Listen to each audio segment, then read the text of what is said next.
Hello everyone, welcome back to my YouTube channel effective learning by Mahak Varmani. आज हम accountancy का chapter accounting equation के कुछ और ट्रांजैक्शंस डिस्कस करने वाले हैं। प्रीवियस वीडियो में हमने 5 ट्रांजैक्शंस को डिस्कस किया था। आज हम अदर 5 ट्रांजैक्शंस को डिस्कस करेंगे। सो स्टार्ट करते हैं आज का टॉपिक। आज की जो हमारी फर्स्ट ट्रांजैक्शन है वो है started business with cash ₹1 lakh and goods ₹20,000। So suppose एक पर्सन है, उसने बिजनेस स्टार्ट किया, उसने जो बिजनेस में इन्वेस्टमेंट की है कैश की है 1 लाख एंड वो गुड्स लेके आया है 20,000 के। सो अब हम डिस्कस करते हैं अकाउंटिंग इक्वेशन पे कैसे उसका इफेक्ट होगा। सो फॉर्मेट सेम है। ओके, पहले हम ट्रांजैक्शन लिखेंगे। क्या है हमारी transaction? Started business with cash and goods. So अब हम देखते हैं उसने जो इन्वेस्टमेंट की है कैश में करी है। ओके, सो एसेट साइड हमारी क्या इंक्रीज होगी? कैश इंट्रोड्यूस हो जाएगी 1 लाख रुपीज। उसके साथ साथ वो गुड्स लेके आया है। गुड्स के लिए हम कौन सी टर्म यूज करते हैं? स्टॉक, क्योंकि हमारे पास वो गुड्स अवेलेबल है, मीन्स हमारे पास वो स्टॉक अवेलेबल है। सो स्टॉक हमारा इंक्रीज हो गया 20,000 से। ओके, सो एसेट साइड हमारी क्या इंक्रीज हुई? Cash and stock. On the other side जो है हमारी लाइबिलिटीज प्लस कैपिटल, उसमें क्या इंट्रोड्यूस होगा? हमारा कैपिटल, क्योंकि जो पर्सन ने बिजनेस स्टार्ट किया है तो उसने इन्वेस्टमेंट किया है, उसकी वजह से क्या हुई? हमारी कैपिटल इंक्रीज हुई। सो लाइबिलिटीज हमारी अभी कुछ नहीं है। कैपिटल में हमारा जो टोटल अमाउंट है कैश का 1 लाख प्लस 20,000 जो हमारा स्टॉक है, टोटल हो गया 120।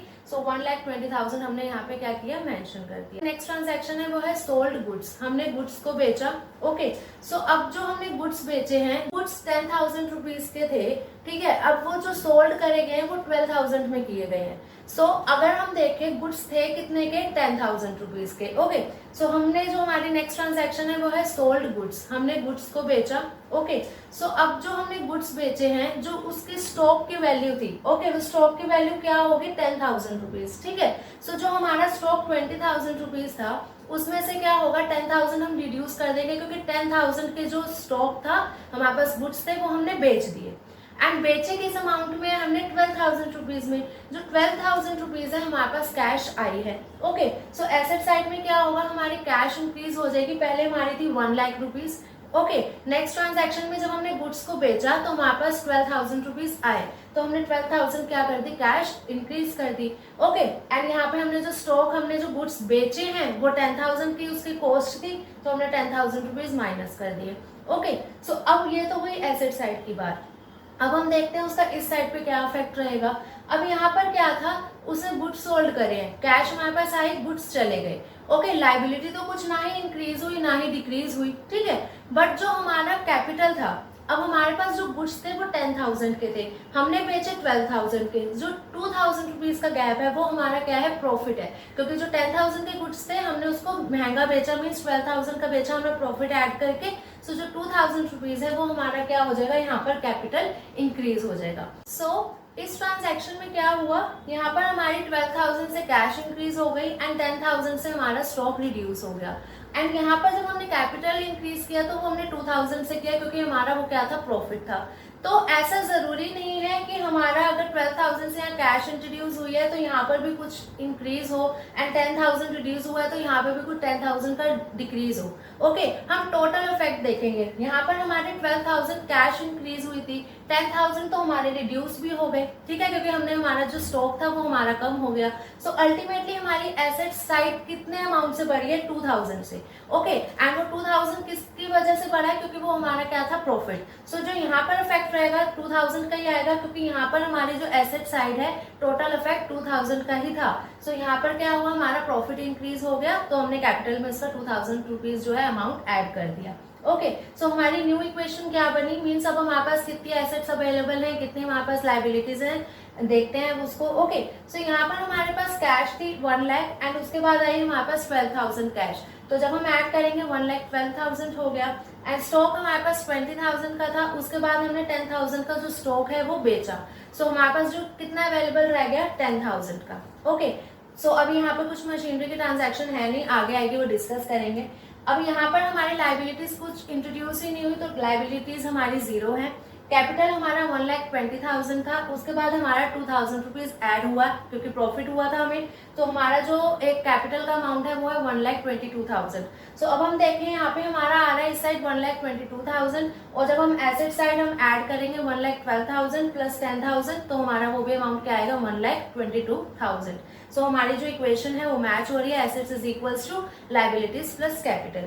सो अब हम डिस्कस करते हैं हमारी नेक्स्ट ट्रांजैक्शन को, that is purchased machinery for cash rupees 20,000।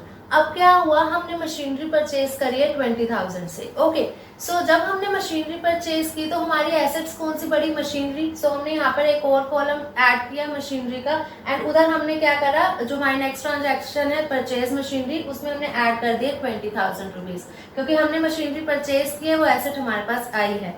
उसके साथ साथ अगर हमने मशीनरी परचेज करी है, कैश में परचेज करी है, सो हमारी कैश जो है वो हमने पे करी होगी। सो जो हमारे पास कैश का अमाउंट अवेलेबल था दैट इज 1,12,000, उसमें से हमने क्या किया 20,000 रुपीज डिडक्ट कर दिए। क्यों? क्योंकि हमने मशीनरी खरीदी है, सो मशीनरी में हमने ऐड कर दिया, कैश हमने पे करा है तो हमें कैश जो है वो डिडक्ट हो जाएगा 20,000 से। ओके, सो अब यहाँ पे ना तो हमारी लायबिलिटीज इंट्रोड्यूस हुई है कुछ, ना ही हमारे कैपिटल में कुछ अमाउंट ऐड होगा, क्योंकि मशीनरी खरीदी है, मशीनरी का अमाउंट बढ़ा दिया, कैश पे किया, कैश कम कर दिया। सो अगर हम देखें एसेट्स में कुछ इंक्रीज हुआ, इंक्रीज नहीं होगा। यहाँ पे मशीनरी तो बड़ी है हमारी 20,000 से, बट जो दूसरी एसेट है हमारी कैश वो कम हो गई। सो जो एसेट्स का अमाउंट है उसमें ना ही कुछ इंक्रीज होगा ना ही डिक्रीज होगा। ठीक है, सो अगर हम देखें हमारी न्यू इक्वेशन, तो अगर हमारे पास यहाँ पर था 1,12,000, तो हमने जब 20,000 रुपीज पे करे तो हमारा जो कैश है वो 20,000 से कम हो गया, अब हो गया 92,000। ओके, एंड स्टॉक में कुछ अभी चेंजेस नहीं हुए इस ट्रांजैक्शन में, तो 10,000 का ही रहा, बट जो मशीनरी इंट्रोड्यूस की है 20,000 की वो हमारी यहाँ पर ऐड होगी। ओके, सो जो हमारी लायबिलिटीज है कुछ चेंजेस अगर नहीं होंगे, कुछ क्योंकि कुछ इंट्रोड्यूस नहीं हुई लायबिलिटी, एंड कैपिटल में भी कुछ चेंजेस नहीं होंगे क्योंकि कैपिटल में कोई अमाउंट ना ही इंक्रीज हुआ है ना ही डिक्रीज हुआ है। ओके, सो यहाँ पर अभी जो टोटल है 1,22,000 का ही है, एंड यहाँ पर अगर हम टोटल करें 92,000, 10,000 एंड 20,000 तो हमारा क्या है वो भी अमाउंट यही है 1,22,000। ओके, सो अगर हम देखें यहाँ पर जो हमारी इक्वेशन थी, यहाँ पर भी हमारा एसेट साइड क्या था 1,22,000। अब हमने नेक्स्ट इक्वेशन में देखा तो भी हमारा क्या है 1,22,000। ओके, बट यहाँ पर चेंजेस अगर हुए हैं, 20,000 की हमने मशीनरी खरीदी है, बट जो अफेक्ट क्यों नहीं पड़ा टोटल अमाउंट में हमारी एसेट्स का, क्योंकि हमारी जो दूसरी एसेट है सेम ही अमाउंट से कम हो गई, हमने मशीनरी खरीदी, कैश पे कर दिया। ओके, सो अब हम डिस्कस करते हैं next transaction, that is depreciation on machinery rupees 2,000। क्या होता है कि जो हमारी फिक्स एसेट्स है उसका अमाउंट क्या हो जाना, कम हो जाना, उसकी जो वैल्यू है फिक्स एसेट की कम हो जाना। ओके, सो यहाँ पर जो हमने मशीनरी परचेज करी थी 20,000 की, अब उस पर डेप्रिसिएशन लगाया। डेप्रिसिएशन लगाते क्यों है, क्योंकि टाइम के साथ साथ जो है फिक्स एसेट की वैल्यू कम हो जाती है, क्योंकि हम उसको यूज करते हैं, उसमें कुछ पार्ट्स खराब हुए होंगे, रिप्लेस किए होंगे। ओके, इस वजह से डेप्रिसिएशन लगाया जाता है। सो यहाँ पर क्या हुआ, जो हमने 20,000 की मशीनरी परचेज करी थी, ट्रांजैक्शन है डेप्रिसिएशन ऑन मशीनरी, सो यहाँ पर हमने 2,000 रुपीज मशीनरी में से डिडक्ट कर दिए। ओके, सो ये एसेट साइड में क्या हुआ, हमारे 2,000 रुपीज डिडक्ट हुए। अब इस साइड पे क्या होगा, लायबिलिटीज तो कुछ नहीं हमारी इंक्रीज हुई, कैपिटल में से ये अमाउंट डिडक्ट किया जाता है 2,000 रुपीज। जो ये डेप्रिसिएशन है ये हमारा एक तरीके से खर्चा हो गया। ओके, सो डेप्रिसिएशन जो है ये किस में से डिडक्ट किया जाएगा, अमाउंट अगर हम देखें तो हमारी कैपिटल में से। ओके, सो यहाँ पर क्या है, हमने डिडक्ट कर दिए 2,000 rupees from the capital. So new equation हमारी क्या आएगी, हमारी कैश उतनी ही रहेगी, स्टॉक उतना रहेगा, बट जो हमारी जो मशीनरी है वो 20,000 की थी, अब 2,000 रुपीज डिडक्ट किए तो वो होगी हमारी 18,000 की। लायबिलिटीज हमारी 0 है, बट हमारी जो कैपिटल है पहले थी 1,22,000 की, अब 2,000 डिडक्ट हुए तो 1,20,000।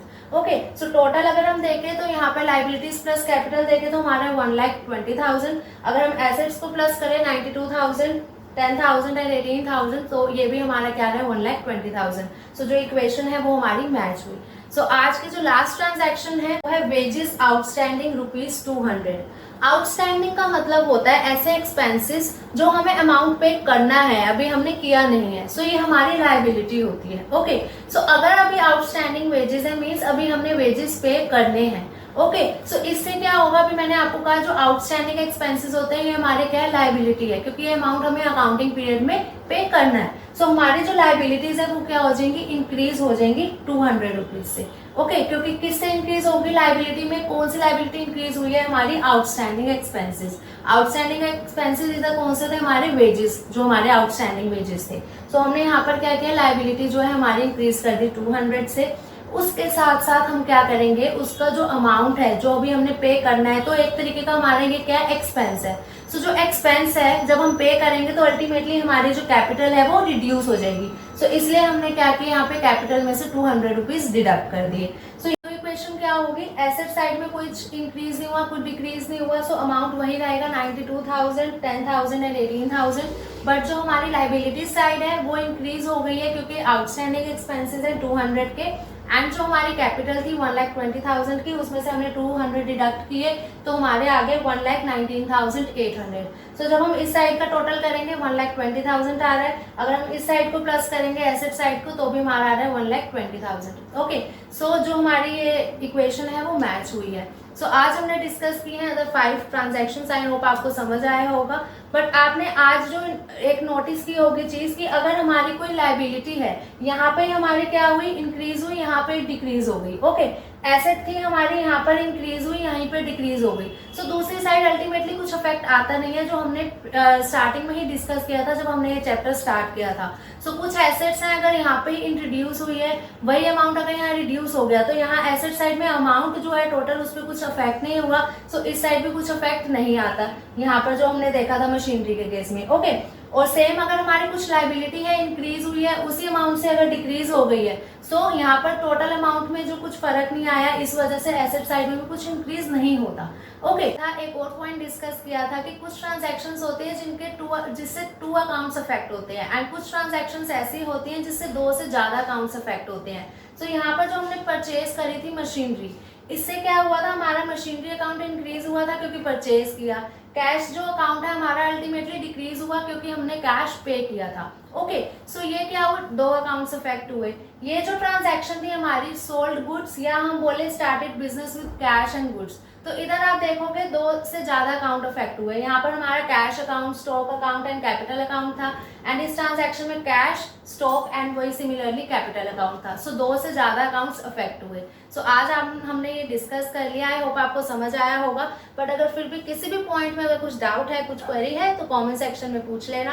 वीडियो अच्छी लगी हो तो लाइक जरूर करिएगा। अगर अभी तक चैनल को सब्सक्राइब नहीं करा है तो सब्सक्राइब भी कर लेना, एंड बेल आइकन को प्रेस करना मत भूलना, सो दैट जो मैं आगे वीडियोस अपलोड करूँ उसकी नोटिफिकेशन आपके पास आए एंड आप टाइमली उन वीडियोस को देख सको। सो मिलते हैं नेक्स्ट वीडियो में न्यू ट्रांजैक्शंस के साथ, तब तक के लिए बाय बाय फ्रेंड्स।